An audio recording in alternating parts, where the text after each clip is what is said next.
primero de ellos tiene estas siglas. ¿Qué significa? Reflujo gastroesofágico. ¿Qué quiere decir? Pues evidentemente, reflujo que vuelve desde el estómago hasta el esófago. El reflujo gastroesofágico aparece en distintas medidas y eso es lo más importante. Puede llegar a limitarse solamente a la parte inferior del esófago o puede seguir subiendo. ¿Qué es lo que pasa? En el momento en que llega al esófago tenemos un primer problema. ¿Cuál es ese problema? El contenido del estómago es muy ácido, eso ya lo vimos en algún episodio anterior. El estómago está perfectamente preparado para soportar ese ácido, trabaja con él, entonces está perfectamente programado y no le da ningún problema, pero el esófago no. ¿Qué es lo que pasa? Cuando este contenido sube y sube más de la cuenta, a partir de aquí, si el contenido es muy ácido, puede provocar lo que se denomina esofagitis, es decir, una inflamación, una afectación del esófago, porque no está preparado para tener el ácido. Ya vimos en otro programa que es ácido clorhídrico, es un ácido muy fuerte, por supuesto en los niños no es tanto como en los adultos, por eso la mayoría de las veces no le pasa nada, pero bueno, cuando esto se da en niños más mayores y el contenido ácido empieza a ser importante, puede aparecer la esofagitis. ¿Qué es lo que pasa? Que si sigue subiendo, en el momento en que llegue a la laringe, tenemos un problema más gordo, y es que por aquí nos viene la vía aérea. Y la vía aérea supone que si el contenido del estómago pasa a la tráquea, puede producir lo que se llaman neumonías por aspiración. Es decir, el contenido intestinal pasa a la vía aérea y provoca desde luego neumonías. Eso es otro cuadro bastante grave. Y tenemos otro problema, y es que si se afecta la glotis, que viene por aquí, la glotis es una estructura de la laringe, si se afecta la glotis es muy sensible, porque desde luego no está preparada en absoluto para el ácido ni para ese tipo de sustancias. Entonces, como no está preparado para ello, si le llega, en algunas ocasiones puede provocar espasmo de glotis. ¿Qué significa? Que si la glotis, que es la abertura por donde pasa el aire que respiramos, se cierra, que además no olvidemos que en los niños es mucho más pequeña que en los adultos, si eso se cierra, adiós muy buenas, porque claro, supone que se produce una asfixia que puede llegar a ser total. Entonces aquí tenemos 3 grados distintos, 3 afectaciones según hasta dónde suba este reflujo gastroesofágico. Repetimos, esófago, a la vía respiratoria o a la glotis. ¿Cómo diagnosticamos este reflujo gastroesofágico? Bueno, hay una serie de pruebas distintas para ver si sube y si sube, ver cuánto sube. La primera de ellas es lo que se denomina pHimetría. La pHimetría consiste en medir el pH. Como ya vimos en otra ocasión, el contenido del estómago es muy ácido y puede llegar más o menos a pH 2. Cuanto más bajo es el número, más ácido es.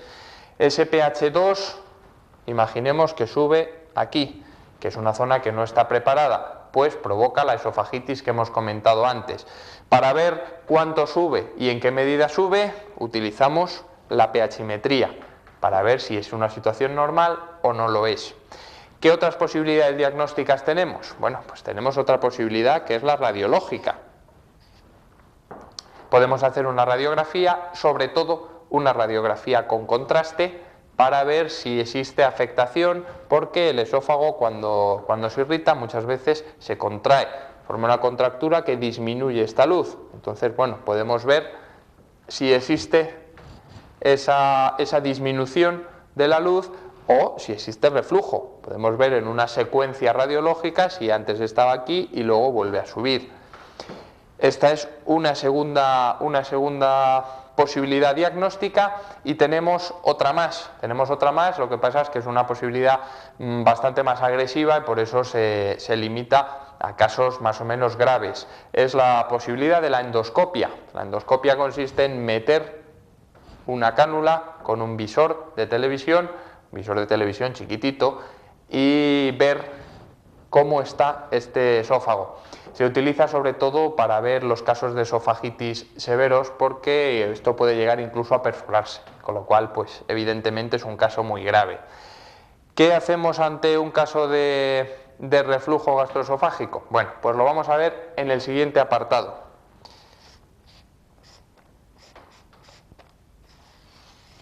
Esto de aquí, HH, son las siglas, no tiene nada que ver con el fútbol, que alguno está pensando en Elenio Herrera, no tiene nada que ver. Esto de aquí son las siglas de la hernia de hiato. La hernia de hiato, ¿en qué consiste? Ahora lo vemos.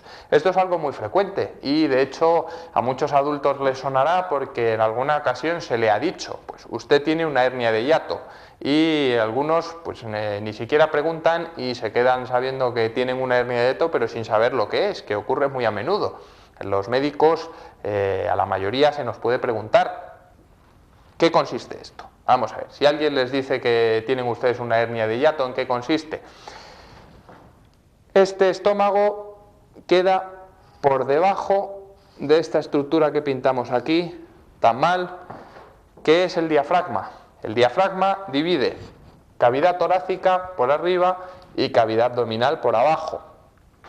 Y tenemos, en los adultos, más o menos 2-3 centímetros de esófago que queda por debajo de ese diafragma. Aquí tenemos una presión menor, pongo negativo y positivo para que quede claro, la presión torácica es menor que la presión abdominal. Entonces, ¿qué es lo que pasa? Esta es la situación normal. La situación normal que tenemos, el esfínter esofágico inferior lo tenemos por debajo del diafragma. ¿Qué es lo que ocurre? Pues imagínense, si la presión actúa apretando, es decir, actúa ayudando al esfínter a que permanezca cerrado, que es su situación normal. Cuando el contenido está en el estómago, esto tiene que estar cerrado para que no vuelva a subir. ¿De acuerdo? ¿Qué es lo que pasa? En la hernia de hiato, esta situación no es así. Y no es así generalmente porque esto, que es lo que se denomina hiato es el hueco que deja el diafragma para que pase el esófago. Ese hueco, pasa alguna estructura más, pero bueno, lo que más nos interesa ahora es el esófago. Ese hueco es demasiado grande. Entonces, por ese hueco demasiado grande, sube, como aquí hay mucha presión y esto está empujando hacia arriba, pues sube y sube parte del estómago. Suele subir una bolsa de estómago variable, pero queda de tal manera que es como si el diafragma estuviera a esta altura. Ya se pueden imaginar lo que pasa. Si el diafragma queda por debajo, significa que esta parte queda en una zona de presión negativa, con lo cual es muy difícil que se cierre, y esto suele mantenerse más abierto. Al mantenerse más abierto en los adultos o en los niños, ¿qué es lo que ocurre? Que volvemos a tener una situación como la que teníamos en los niños pequeños y aparece regurgitación, que en los niños pequeños es normal, pero desde luego en los adultos no lo es. Entonces, esta hernia de hiato ya vemos que lo que condiciona es que este esfínter no cierre bien y provoque lo que ya hemos explicado antes del reflujo. Evidentemente la clínica de la hernia de hiato es la clínica que habíamos visto antes en el reflujo y depende de a qué altura llegue el reflujo. ¿Qué podemos hacer con esto? Bueno, pues los tratamientos son variados. Lo primero, tratamiento postural.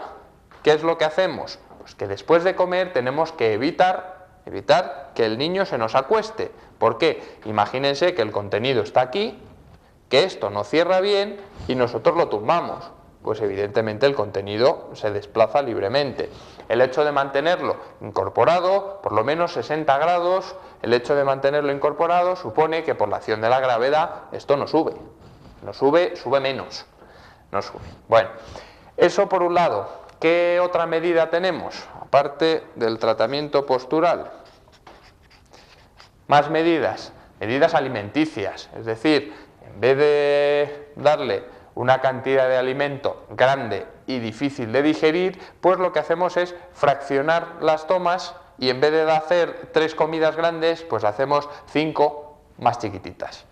Por ejemplo, también cuidado con las bebidas gaseosas. Imagínense pues, lo que es un espumoso o algo gaseoso, cualquier tipo de refresco con gas, pues lo que hace en un estómago en el que esto no cierra bien. Creo que eso es evidente. Alimento. Y luego, bueno, pues existen una serie de fármacos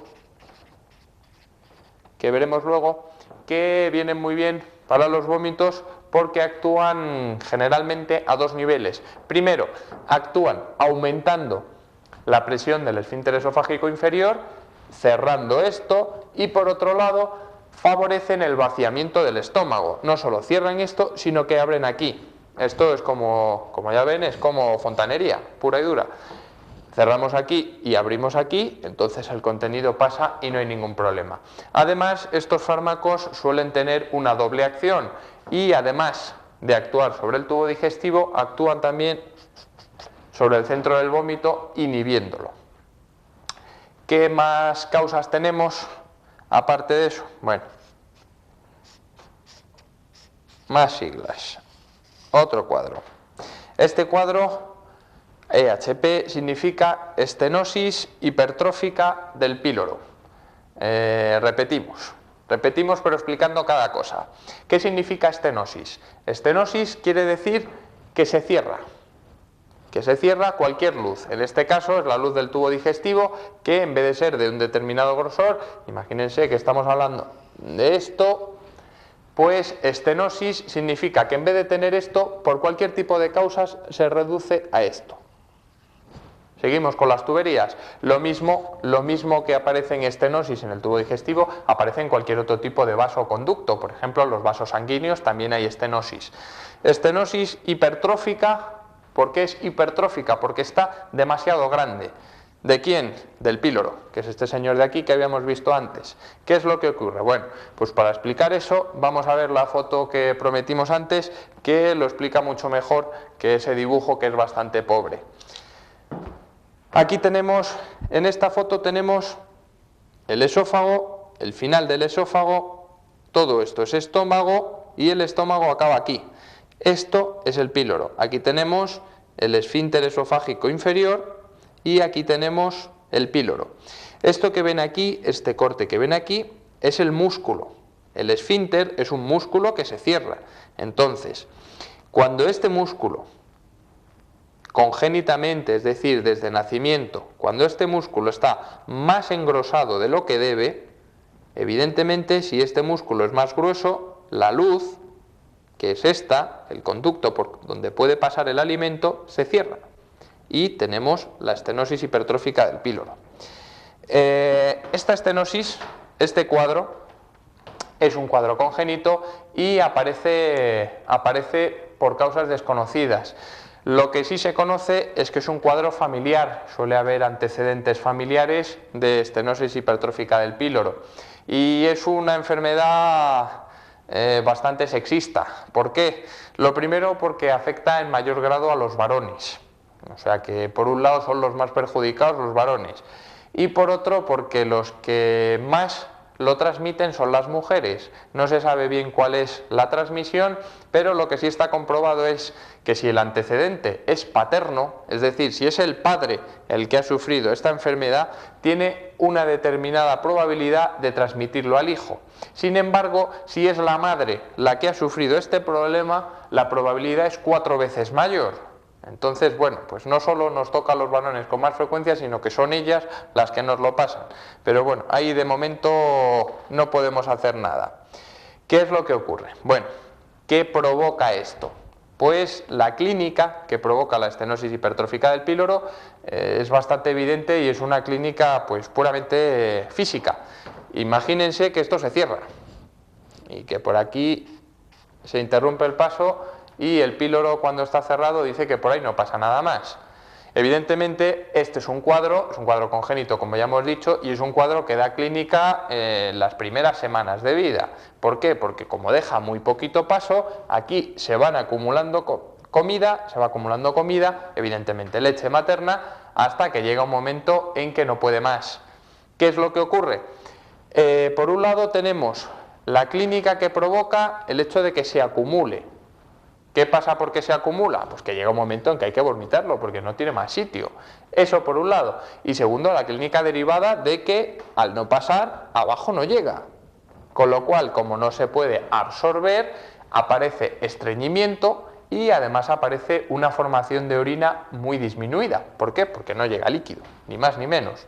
Entonces, ¿cómo se diagnostica esto? Bueno, pues la gran mayoría de las veces no hace falta nada aparte de la clínica. La clínica es tan sugestiva que no hace falta nada. De todas maneras, dado que el único tratamiento que es el tratamiento quirúrgico, esto se confirma.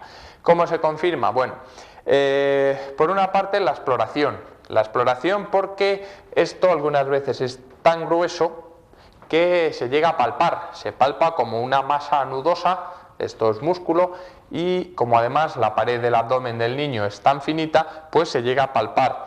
Además, se notan los movimientos peristálticos de lucha. Movimientos peristálticos de lucha porque por aquí no puede pasar. Y por si esto fuera poco, pues existe una prueba bastante sencilla que es la radiológica. En la prueba radiológica, en una radiografía, nosotros vemos por un lado que hay poco contenido distalmente a esto, por debajo en el intestino hay poco contenido y además hay poco aire. Poco aire porque no puede pasar bien tampoco. Si a esto además le añadimos, ¿dónde lo teníamos? Bueno, no sé dónde. Le añadimos el contraste, que es otra cosa, bueno, no lo pusimos.